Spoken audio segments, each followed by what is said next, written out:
So far correlated, nagugulol ako. So far correlated yung data natin ng heart rate dito sa armband and sa Garmin watch. Panalo.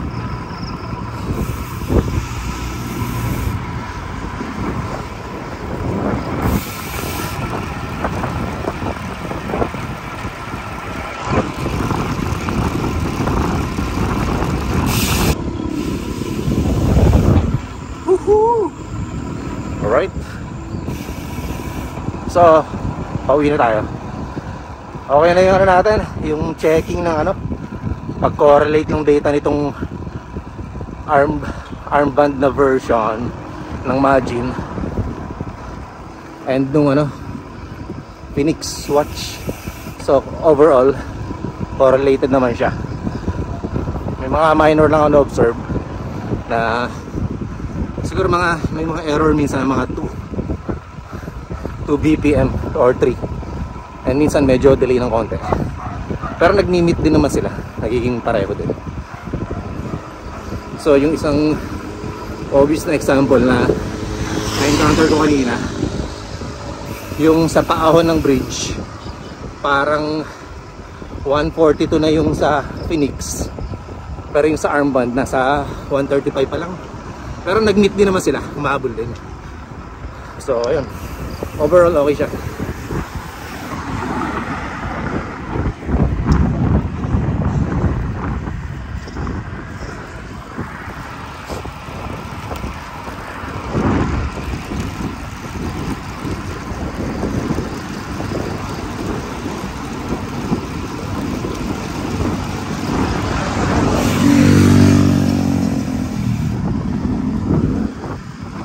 Okay, pupunta na tayo sa ating studio and then reviewin natin yung heart rate data, yung overlap natin.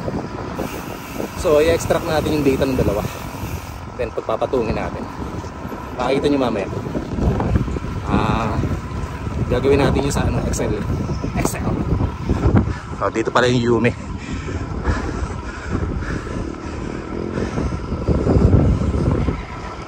Ang daming ongoing development ngayon dito. River Park, Yume. Okay, Federal Land yung gumagawa. Dito may bike trail dito. And construction site. Dito yung mga barracks.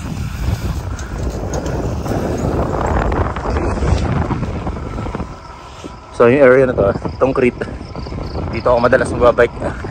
Dito ako madalas nagbabike dati. So marami ding nagja-jogging dito.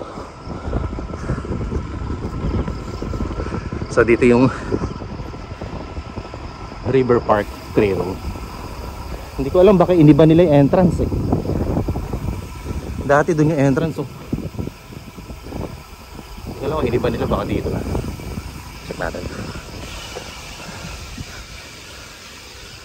So ito yung trail dito sa Somerset 14. So sinarado, bakit kaya? Okay. Yan. Okay, uwi na tayo. Ipasok pa tayo sa trabaho. Takas lang. Singit-singit sa exercise. Right. Alright guys, so nandito na tayo sa harap ng ating computer. And open natin for example yung data from Magin.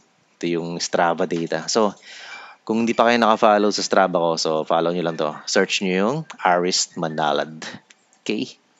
So, ito ngayon yung summary ng data gamit yung Magin heart rate and yung Garmin Edge. Alright? So, anong gagawin natin? Ida-download natin yung GPX file nito. So, paano yun? Nakita nyo itong tatlong dots dito. Click mo yan, then export GPX. So, ayan, nag-save na.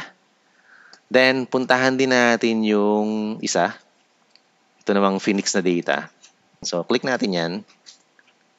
Then, punta ka dito sa tatlong dots. Then, export GPX. Para ma-save mo yung Phoenix na data niya.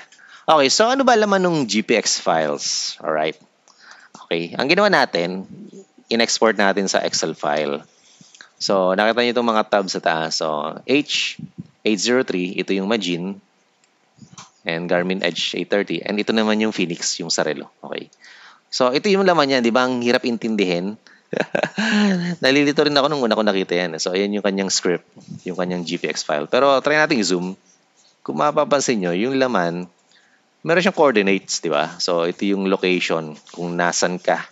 Ito yung coordinates, yung latitude tsaka longitude. Longitude. Okay. Then, merong elevation, 37.8 meters. Ito yung timestamp. Then, ito yung kailangan natin, yung HR, heart rate, 132 BPM. Then, meron pa siya ditong CAD, I think, ay cadence na data to. So, basically, ang gagawin lang naman natin, dito sa Excel, ang ginawa ko ay pinagtapat ko yung Magin na data at saka Phoenix na data. So, ito yung Phoenix na data. I-add natin dito yung Phoenix na data. Pero hindi siya directly basta lang i-add dito yung data na yun. Kailangan mag-match yung coordinates and yung timestamp. Para sure tayo na same location and time nangyari yung pag-gather ng elevation, ng heart rate, tsaka ng cadence. Okay? So, kailangan mag-match to.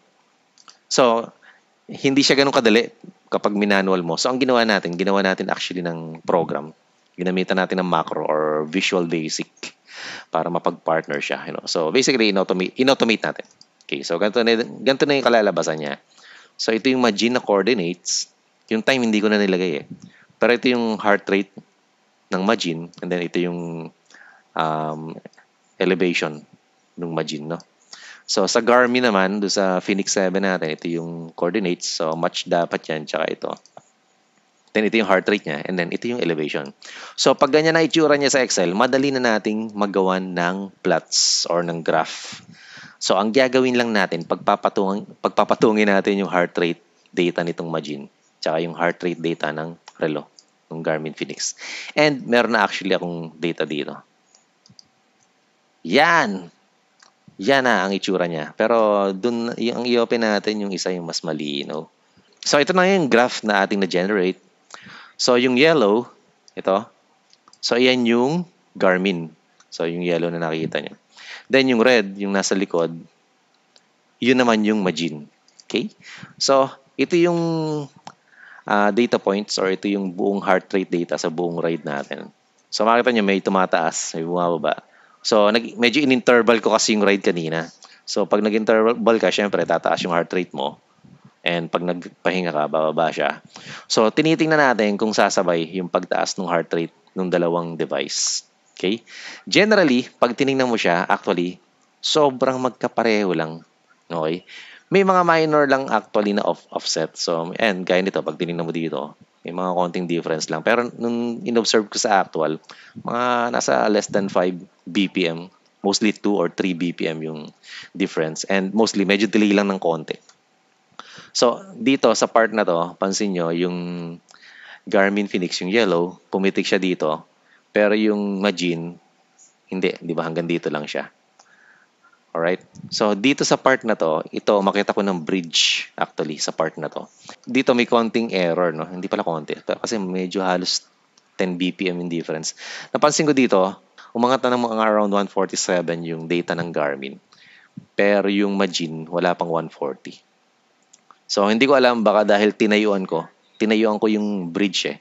So, baka medyo na-disturb yung data kasi nasa, syempre, yung relo, nasa wrist siya. So, kaya siguro medyo magulo yung data natin dito sa part na to. Pero, actually, overall, pag tinignan mo naman, sumasabay naman silang dalawa, di ba?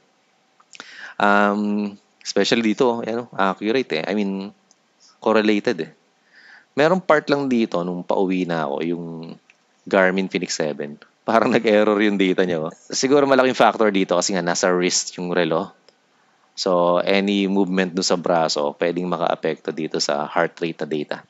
Ang ginagawa pala ng dalawang heart rate monitor na to ay optical. Actually, in-observe niya yung blood flow basically. So, kung halimbawa yung relo mo, medyo umangat ng konti dahil maluwag yung relo. So, pwede magkaroon talaga ng error sa measurement ng heart rate. Okay? So, kung mapapansin niyo dito sa pula, wala siyang masyadong glitch, di ba? Swabe yung mga transition niya. So kasi yung tingin ko, yung Magin kasi, nung kinabit ko siya sa braso, medyo mahigpit siya ng konti para sure na hindi aangat yung sensor. So nakadikit lang lagi yung optical sensor dun sa balat.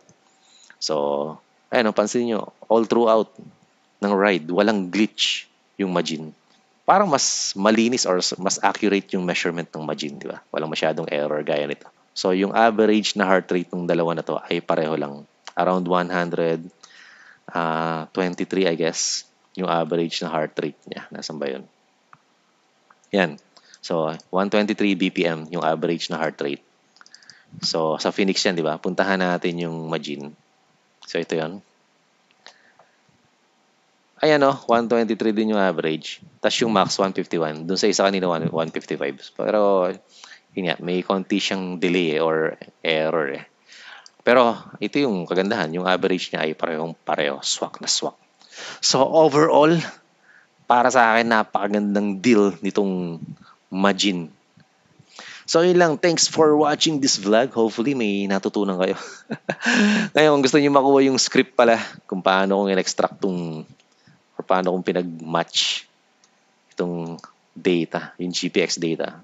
Siguro comment lang kayo kung interested kayo.